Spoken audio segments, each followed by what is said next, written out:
Greetings, everybody, for January 3rd, first week of January 2026. Great to see you all in the new year. We're going to do something big, I believe. But, so, just this morning, I believe it was this morning, maybe a day before. My memory doesn't serve me perfectly. There was supposedly, and we'll see whether this is real or not. Often with things this big, it is, even with these people, but they're such prolific liars. We won't know for a while. But supposedly, Nicolas Maduro has been taken into American custody, and there has been some kind of regime change in Venezuela, which I doubt much effort is going to be put into. So what is happening? I was wrong about Venezuela. I probably wasn't. It's just that Trump doesn't have any real friends. For a long time, my theory of the case is that Trump was very much in line with all of the autocratic leaders around the world who are sort of in the structure of alliances with China, and that's still my general theory of the case. But we saw it with Iran, and we're seeing it now with Venezuela, that he has no loyalty to anyone except for himself. He was probably bribed in order to do this. That is the general, among people who accept that this is real, that is the general state of knowledge as it exists now, is that he was bribed in order to do this. So, my basic theory of the case for a long time about these Venezuelan strikes and these disorganized sort of attacks that have been going on since September on Venezuela, I may have expressed it at some point, is that he was doing his buddy Nicolas Maduro, his friend, one of his friends in the autocratic world, because those are his allies. He was doing him a favor by giving all of these strikes, dishing out all of these strikes on near the coast on these fishing boats that were supposedly drug boats, and making all of these overtures of war. Is that his goal was to reinforce Maduro's power at home and to cause his people to rally behind him in the face of this American aggression. That was what I believed the goal of these strikes were, and it very well may have been the goal of them initially, but obviously Trump has received some sort of bribe and has chosen, if these reports are real, to do some kind of regime change operation. Now, with American regime change operations in general, there's always, you always get in what you always take out, you always get out what you put in.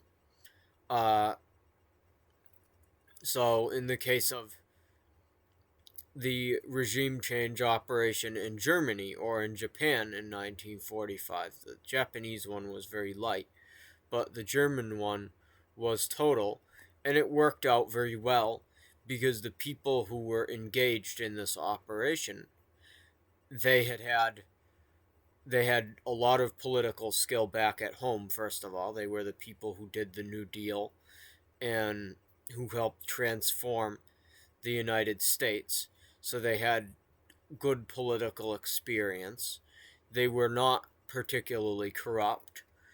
Uh, that was something that FDR took seriously, was rooting out corruption in the civil service, and he had 3 1/4 terms to do it.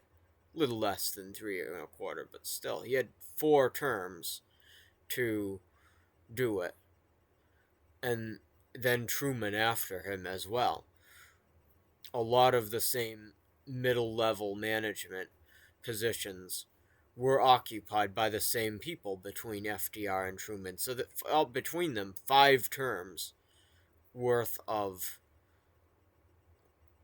4.5, 5 terms by the time we got to the Marshall Plan and the rebuilding of Europe, worth of experience in rooting out corruption and political experience, enacting change, getting the people on the same page. And while it's the denazification effort, the effort to do regime change in Germany was far from perfect. I mean, by the 1960s, there was a lot of social problems in Germany. It was one of the easiest places in the world to commit beep beep on children, was in Germany in the years after the 1960s in particular, which was when they started to become prosperous and when the baby boomers were raised. There are definitely ways that it could have been done better. There could have been more integration of the churches, which were strong in pre-war Germany, in Weimar Germany. They were one of the strongest institutions. They were already somewhat weak, but the churches could have been more integrated into that process. There could have been, it was far from perfect, but it worked out pretty well in the basic institutional ways. We have not had regime change in Germany since denazification. Their republic has held. There hasn't been any coups or anything like that. Knock on wood. But and then, so it's honestly, it's a state of the art regime change operation. It's the one that every operation since, whether it's been conducted by America or by NATO in Yugoslavia or any number of places, or by the people themselves, it has been an effort that has been replicated around the world, and people have made improvements on it. But that's the model, really, of regime change. We're not, of course, going to get that. We're not even going to get close to that. Because, again, you get in what you put out. And we made an honest effort with a functional political system at home to do regime change in Germany. And it worked out. The people were also cooperative as well. So it worked out very well. Again, it wasn't perfect. There was a lot of cultural problems, but the basics worked out well. It's sort of a model around the world. So Iraq is a different example of regime change. Iraq and Afghanistan, and it's definitely going to be at least as bad as those. The one that we just saw now, probably worse. Iraq and Afghanistan were both failed regime changes in one way or the other. In the case of Afghanistan, it literally just reverted right back to what it was as soon as we left, which was one of the big reasons, weirdly enough, because everybody wanted to get out of Afghanistan, but when it actually fell, people were very angry, and it was one of the things that damaged Joe Biden, along with, as I talked about several months ago, when I made my video on unity, and on unifying the country after this is done. When I made my video on that, I described that if you don't make a good first impression with the American people, on in media, you're never gonna get a fair shake, no matter how much you change, no matter how much good you do as a politician. You have to, your first impression at the primary stage has to be a welcoming of the other side. That is how you unify the country. And then you don't have to govern like a coward. Governing like a coward, one, doesn't work, and two, you don't even have to do it. All you have to do is welcome people's criticism, welcome in people from the other side, welcome in the people that you're trying to win over at the primary stage, welcome them into the party, win the primary off of their votes. This might include them joining the party if they have to, or whatever the rules are to vote in the primary. And then that's how you start it. That's how you start. That is how you unify the country. You don't unify the country by running a divisive campaign and then when you're done, governing like a coward. And so I mentioned that. But Joe Biden, one of the big reasons in addition to that why Joe Biden was so unpopular and ultimately the American people chose to throw their lives away was because of his failure in Afghanistan, which wasn't, it was very unlikely that they could have established a stable government without American troops. But so we got out of Afghanistan and it immediately reverted back to what it was. But and that a lot of that was because a lot of the local people were simply hostile to the American regime change operation completely, or largely hostile to it. And you saw some of that in Iraq as well. But Iraq is actually somewhat stable relatively. ISIS has kind of been defeated. That was one of the things that happened under the first Trump administration, if I was correct. And then COVID kind of brought a soft end to that conflict, if I remember correctly. But in Iraq, we saw a lot of the Bush administration just get imprinted onto that country because of the Bush administration's corruption and the whole reason why that invasion happened in the first place. One of the big ones was because of interests, business interests of people in the cabinet of George Bush's administration, such as Halliburton Company, which was, there were business interests in with Dick Cheney and with Donald Rumsfeld, if I recall correctly, in Halliburton. And Halliburton was an oil company that was or had interests in expanding operations in Iraq. And so there was a lot of the regime change operation itself.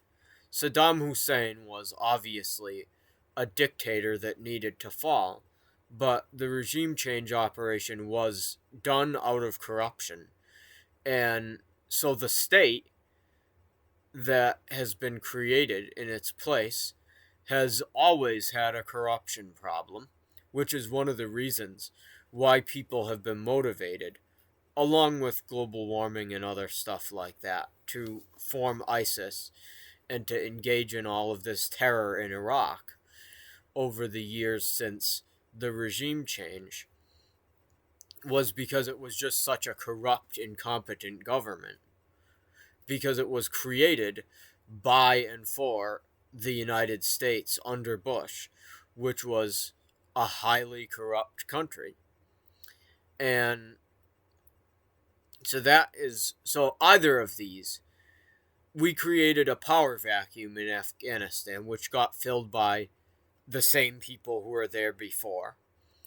And in Iraq, we created a corrupt state that ultimately, because of its corruption, it was so corrupt that America under Obama was a less attractive ally to those people than China, and they've been gradually building their ties with Iran and China because they just didn't want to deal with the United States and the demands that the US put on them. And for the US to not be corrupt and kleptocratic enough, corporate controlled enough for this country, for Iraq, that says something about how severe the corruption of Iraq, and by extension, the Bush administration, which created modern Iraq, was. And so, what we're probably going to see is in the coming weeks, if this is real at all, is a mix of what we saw in Iraq with corruption and kleptocracy. We're probably going to see a mix of that. None of the underlying problems are going to get met. None of the social problems, none of the normalization of corruption that has happened, as always, under these regimes. Like most regular people in there have given a bribe in order to make government work for them because it's so inefficient and and everybody drags their feet so much that the only way to get anything done practically is to give bribes. So everyone has been implicated in this corruption. Sorry, I was checking on something in my house. If you noticed my eyes wandering. So there's probably going to be a tremendous amount of corruption there. And none of these problems are going to get dealt with. But also, it's very likely that we're going to have a power vacuum because Trump, and this is good for us and it's bad for Venezuela, which on balance is good because we're the most powerful country in the world and we have this, and what we do has more knock-on effects. Like Venezuela is not critical to solving global warming in the same way that the United States is. Venezuela doesn't have nuclear arsenals, so I would rather there be less damage in this country than there is in Venezuela, even though that's a pretty heartless thing to say. And it's rich of me to say as an American. I think I would actually agree with it, though, if I lived in Venezuela. And one of the things that I said at the beginning of this year was that if I had to choose which one won re-election, Trump or Jair Bolsonaro in Brazil, and I would have rolled my eyes at the choice, but I would have actually chose, as much as painful and as frightening as it was for Trump to win, I would have chose Trump over Bolsonaro because of this. Because of Bolsonaro's control over the rainforest, the Amazon rainforest, which is another existential issue. So, that's an aside. I do think I would have said this. I do think I would say the same thing if I was in Venezuela. I would rather Venezuela get hurt more so than the US. And it will, probably. Because Trump does not have an attention to detail. He doesn't have the attention to detail to actually do the day after stuff and to send troops there long term and keep the peace and do regime change. He doesn't have the attention span to do that.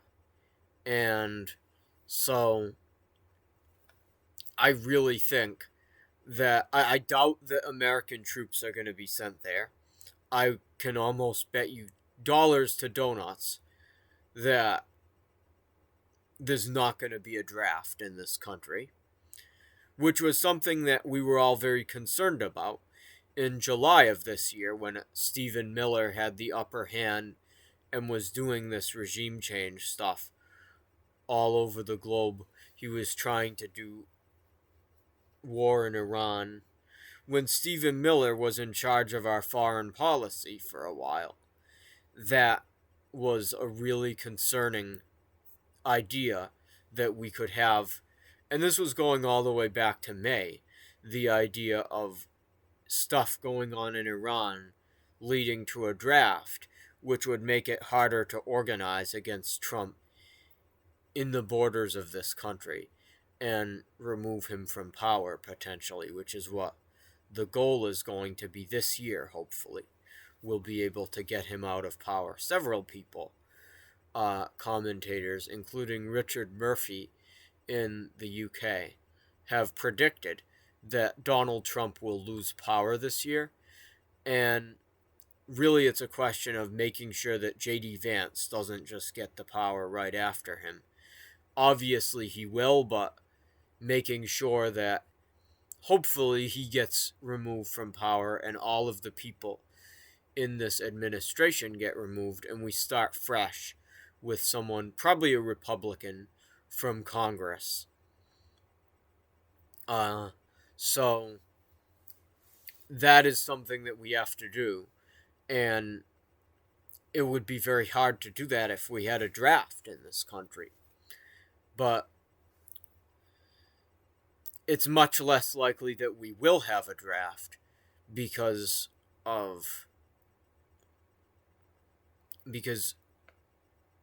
it didn't happen then, and now we have much more. It seems much more that this is being driven by Trump himself or by other people in the administration, maybe Wiles and some of the few remaining, and Rubio and some of the few remaining, maybe Hegseth himself, although he seems to be an empty vessel. The few remaining traditional Republicans. This seems like a very traditional Republican thing to do. Maybe Trump himself, and I doubt he has the attention span to follow through on it. So I don't think that there are going to be boots on the ground. I think that he's just going to let the country collapse. And it's going to be a complete crap show in Venezuela. There's probably, and in a way that's better for the country long term, because the more that regime change does get implemented, the more it's just going to be more of the same. Corruption, probably a far right government instead of a far left, but the same kind of corruption that happened in Venezuela for years is just going to continue with a Trump veneer on it, a Trumpist veneer. If there is actually a regime change operation, and if there is no regime change, then the Venezuelan people eventually might get a chance to design something for themselves, although it will be something that is probably not as good as what the Venezuelan people would have designed if they had had the ability to create something themselves without the interference of Trump. One thing for all you can say about Syria, and it is a proof that Islamic people, regardless of the flaws in what they believe or whatever you want to say about them, they're people. There isn't some gene in them or some subhuman thing. They're people just like us. And they are, and it proves that, the fact that Syria is a functional state. Syria is very similar to Iraq, composed of a lot of the same people. Maybe the ratio of Shia to Sunni Islam is a little bit different there, but they're culturally quite similar to each other. And the Syrian people have created a stable state. They're moving towards having elections. I don't like how long it's taking, but no political figures are on the money. And so far, the government has been behaving technocratically. They haven't been attempting to entrench rule forever, although they haven't created elections either, which is concerning. But there are not regular terrorist attacks there, as far as I'm aware. Probably less than there were under Assad. And it's just working much better than the regime change operation in Iraq, even though it happened 20 years later, because the Syrian people did it themselves. And so the more hands off Trump is, the worse it is in the short term, but the better it is in the long term, because we're never going to get the kinds of regime change operations. And frankly, if I was president, there's a lot more things on that would are going to be on our plate in the 2030s. Whoever it is that's president in the 2030s, there's going to be a lot more on their plate than regime change. I don't think it's ever going to happen, but even if regime change was to happen in the future, and it was done in the way that it was done in Germany, that is not going to happen. That's not on the table now with Venezuela.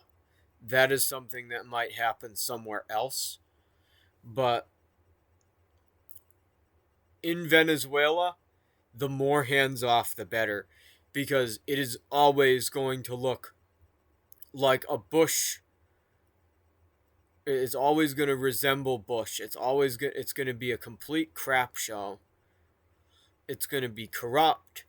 It's probably not even going to be allies with us in the long term, certainly not when Trump leaves office and we actually have a government that is aligned with democracy again and not with global dictatorship and fossil hydrocarbon oligarchy. The more unstable this country is now, the more of a chance the Venezuelan people get to have in designing something. This is what Timothy Snyder refers to, of how freedom is built on unpredictability. When there is room for political change, when there isn't an overbearing state, it can be bad in the short term, but it gives people violent in the short term, but it gives people an opportunity to build a democracy. And so I would obviously prefer if this didn't happen at all, but I'm rooting for the Venezuelan people and for them to be, and I'm rooting for Trump to not be involved and to just face palm and just move on to some other thing, as he always does, because his attention span is so short. That is what I'm rooting for in this situation. And hopefully we'll get a government that works. Oil prices are certainly going to go up if there isn't some kind of corrupt regime installed. If things are just unstable there, then oil prices are going up. And that will help push us away from fossil fuels as well. So don't really be worried about a draft. That is highly unlikely. Like, we already saw that they didn't do a draft in Iran, and they could have, and that was really their opportunity. They're not going to do a draft now. They're a lot more unpopular than they even were then. They've been basically losing 5 points every single month for the past 10 months or so. 2.5 to 5 points. And they lost support like crazy in January, but they have continued to lose support pretty much every month since then. And the real approval ratings probably, I know that there were some adjustments. I believe there were adjustments to the polling formulas in February and January when his support was really dropping like a rock. And so I would generally believe that the numbers are about 5 points below whatever they're reported as. So they're somewhere around 30 percentage points of likely voters. the job approval rating of Trump. And so it is highly unlikely at this point that we're going to get a draft. And frankly, the people that voted Trump in, one of the things that has made them so willing to dispense with their own lives has been that they don't like regime change operations. They're sick and tired of these Bush style regime change operations. And so I really don't think there's going to be a draft. And so we get to continue organizing, and this is not going to be really a disruption that makes our work much harder. So God bless you all. I know that it's been scary, this headline, but it'll be fine probably with this regime change, and we'll see what is going on. Hopefully he just leaves a power vacuum, and maybe there's violence. Maybe it sucks for a couple of years over in Venezuela. I love all of you down there. And if we were a better country, maybe we could do a proper regime change operation and involve you in it and really do something well. It's definitely a country that is much more receptive to help than a place like Iraq or certainly Afghanistan. They don't have that same kind of xenophobia as those other countries. And but that is not the country we're in, and I'm just praying that we don't make it harder for you to establish something good. God bless the Venezuelan resistance, whatever they're going to be doing now, and ours over here as well. God bless you all, and I will see you next video. I might make one very soon because I have a backlog of stuff from that month of grinding to finish school. God bless you.